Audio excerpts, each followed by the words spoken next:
আমরা দুর্নীতিগ্রস্তকে নির্বাচিত করব, আমরা সন্ত্রাসীকে নির্বাচিত করব, আমরা চাঁদাবাজকে নির্বাচিত করব, তাহলে আমরা কেমন করে প্রত্যাশা করব দেশে সুশাসন আসবে? ভালো মানুষের শাসন যদি প্রতিষ্ঠা হয়, আমার মনে হয় দুর্নীতি দমন কমিশনের মতো এরকম কমিশনের দরকারই হবে না।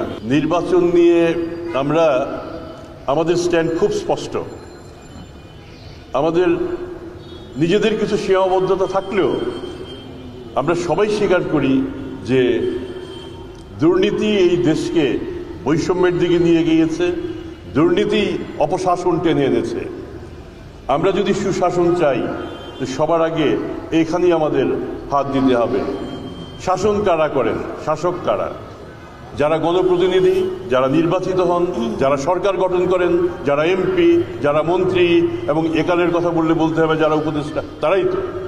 এবং প্রশাসন, আমরা যদি নির্বাচনে সঠিক লোককে নির্বাচন করি,